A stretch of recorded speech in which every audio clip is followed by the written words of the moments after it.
Na Resposta Católica de hoje, nós gostaríamos de tratar do tema polêmico das missas enculturadas. Com isso, queremos responder a várias perguntas dos nossos internautas, como o Marcos Luiz, o Sandro, o Vitor, que querem saber o que são essas missas afro, missas sertanejas, missas variadas que nós encontramos hoje em dia. Bom, em primeiro lugar, é necessário a gente distinguir duas coisas. A Igreja reconhece o princípio da inculturação do Evangelho. Ou seja, é necessário que, para que a mensagem do Evangelho chegue até os povos, que a Igreja assuma a forma de falar daquele povo. E assim, a mensagem do Evangelho, que é sempre a mesma fé de 2000 anos, vai ser compreendida pelos povos nesse esforço de adaptação. Um exemplo extraordinário de inculturação nós tivemos, por exemplo, no padre bem-aventurado José de Anchieta, o grande apóstolo do Brasil, que veio ao nosso país e aqui aprendeu a língua indígena, escreveu uma gramática tupi, fez peças de teatro em língua tupi, em português e espanhol, que eram as línguas faladas no Brasil naquela época. E assim ele pôde transmitir a fé e evangelizar. E tendo em vista que o nosso país se tornou um país maciçamente católico, acho que o esforço do bem-aventurado José de Anchieta foi bastante eficiente, foi realmente uma inculturação evangelizadora. Agora, este esforço de inculturação na evangelização, ele não pode ser colocado dentro da liturgia sem uma autorização expressa da Santa Sé. Essa é a realidade canônica que nós encontramos hoje. Ou seja, é possível se colocar algo de uma cultura dentro da missa? Sim, sem dúvida alguma, as conferências episcopais podem propor isto. E a Santa Sé, na Congregação para o Culto Divino, é que é responsável por aprovar esta realidade. Então, não é algo que você possa fazer ao seu bel prazer. Nada disso. Existe uma disciplina, existe uma regra da Igreja com relação a essa realidade da inculturação. Este é o lado positivo. Agora, qual é o lado negativo? Vejam, se nós quisermos debater a respeito dessas missas enculturadas, nós temos que, em primeiro lugar, compreender que todas as discussões que nós encontramos na internet estão fora de foco. Ou seja, as discussões que nós encontramos na internet, elas partem do pressuposto que o interlocutor está bem intencionado. Infelizmente, esta não é a realidade que nós vemos na igreja hoje. Ou seja, nós não estamos lidando com pessoas bem intencionadas que querem levar o Evangelho para uma cultura diferente. Ou seja, se nós partirmos do pressuposto que nós temos aqui missionários, pessoas bem intencionadas que querem converter os povos e transformá-los em cristãos, aqui a nossa discussão vai ficar completamente fora de foco e nós estamos correndo o risco de falar para ouvidos moucos. Por quê?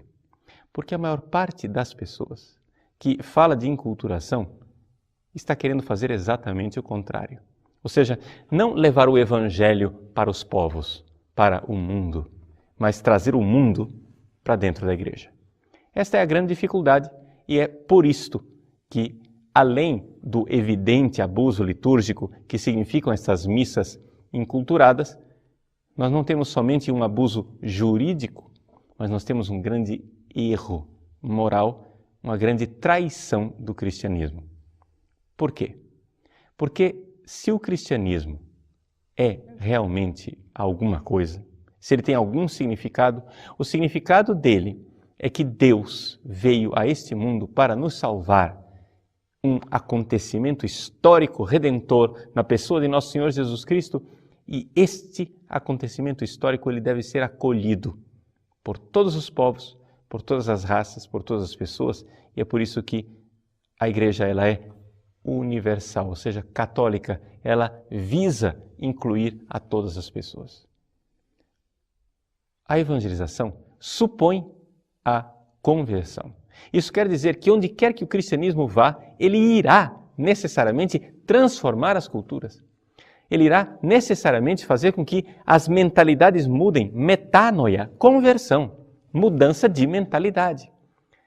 Isso quer dizer que quando São Paulo, no seu esforço missionário, chegou à Europa, ele não chegou e disse assim: olha, nós temos que nos enculturar, porque esses pagãos europeus, eles acreditam nos deuses gregos e romanos. Vamos então, ao invés de falar de Pai, Filho e Espírito Santo, vamos falar de Júpiter, Apolo, Minerva e assim por diante. São Paulo não fez nada disso. São Paulo mostrou que aqueles deuses eram falsos, vazios e sem sentido, e pediu aos povos da Europa a conversão. E vamos ser sinceros, o esforço dele foi bem sucedido. Graças a Deus, nós tivemos uma Europa cristã. Por quê? Porque nós não tínhamos traidores dentro da igreja que queriam ser aplaudidos pelo mundo. Nós tínhamos evangelizadores e missionários que enfrentavam os povos bárbaros até o martírio, como tantos mártires. Evangelizadores que viveram sua vida ao longo dos séculos da igreja. São Paulo é um deles, mas nós podemos lembrar outros exemplos, como por exemplo, São Bonifácio, que deu sua vida para evangelizar os povos germânicos.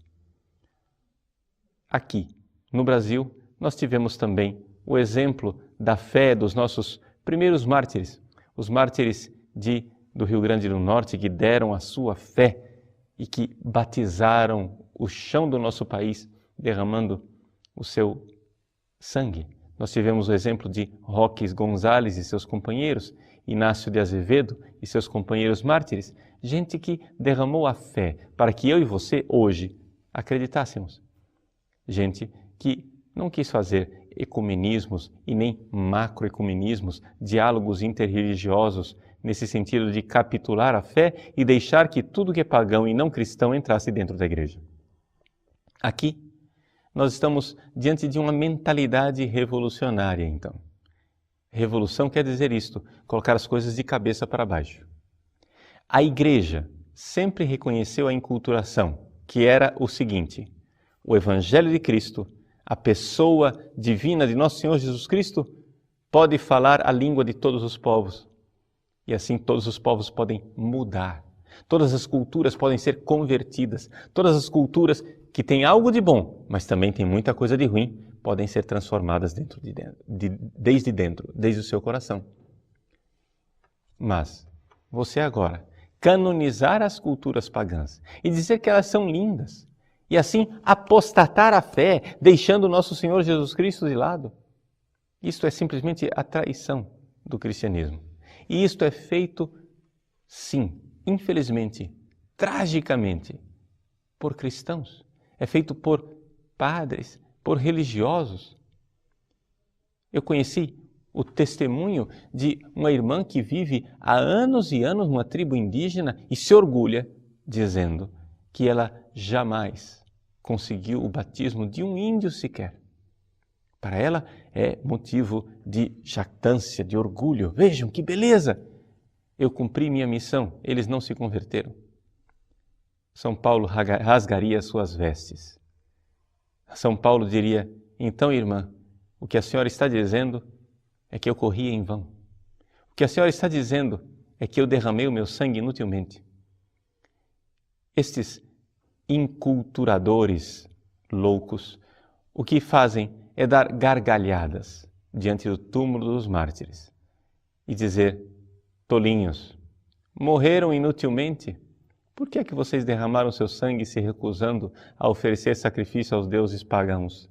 Bastava se enculturar e se adaptar a essas religiões pagãs. Notou a blasfêmia? Notou a falta de fé? Então, se nós quisermos compreender esses fenômenos de inculturação que nós vemos tragicamente dentro da igreja hoje em dia, nós temos que compreender que o que está por trás é uma traição. Uma traição do cristianismo e da fé. Uma verdadeira apostasia. Não chega nem sequer a ser heresia, porque heresia é negar uma verdade de fé.